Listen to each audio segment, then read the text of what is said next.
Welcome to Storybound, where we're diving into the world of high-octane mechas, where two girls on opposing sides of a war discover they're fighting for a common purpose and falling for each other in Zoe Hana Mikuta's Gearbreakers. Please like and subscribe for more videos like this and weekly content. The chapters in Gearbreakers are laid out in POVs of two characters named Sona and Eris. These tend to swap back and forth each chapter with the occasional flashback to help fill out some backstory. With Sona, we are introduced to someone who is intimately knowledgeable about her mecha and pilots, known as wind-ups. Pilots who go through the wind-up process become one with his or her machine, and Sona shows us she is immediately conflicted with her place in the world and the choices she has made up to this point. With Eris, we are shown someone who is exuding, or at least trying to exude, pure confidence as she leads a group of ragtag Gearbreakers whose job it is to take down mechas as part of the resistance. We join them during a heist to take down one of the mechas in transport via a rail system.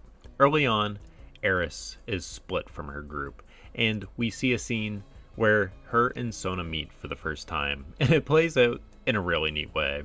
It may have been more comedic in my head, but I really enjoyed the scene where Sona is basically stunned because Eris looks like she's really hot while she's kicking ass in the background.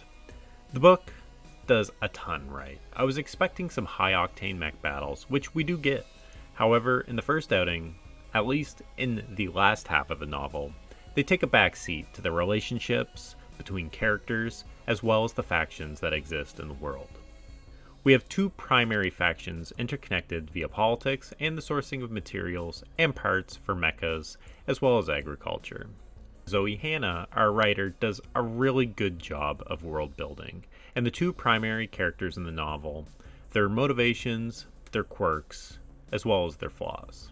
As the title card suggests, if you follow Zoe Hana on Twitter, this book has some really great representation for the LGBTQ community. As far as books I've read, this one probably handles it the best. The relationships are strong, they're complicated, and I think even some of the body modifications and other factors lean into some of the ordeals people have to undergo in a life made more complicated by political and sociological prejudice and preassumptions. The entire time I was reading, I was getting some really strong Evangelion vibes. Now, I haven't seen the latest iterations of Neon Genesis, or read them, but historically, mechas, or Evas, were a major part of it, obviously as well as the concept of fighting gods, but the main focus of the series was the people, their relationships, and the tolls events have on them, and how it molded and continues to form them as people moving forward. I think this was done very well. I did find some of the combat within the mechas a tad confusing at times, but I think this was more about me not understanding the scale of some of the mechas and some of the environments they were fighting in. This is both concerning the terrain and inside the mechas, to the cockpit areas, the catwalks, etc.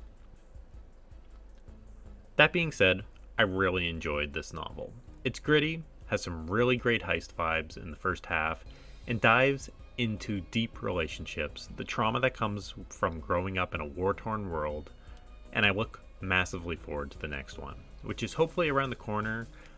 Still waiting for some updates on that front. This has been a quick review of Gearbreakers by Zoe Hana Mikuta on Storybound. Coming up, we have Indie Month, which I'm going to be diving into some indie books, and I did a quick poll. Apparently, I'm going to be starting Dune as well, so I can finally watch the new trailer. Thanks again for watching Storybound, and as always, have a good one.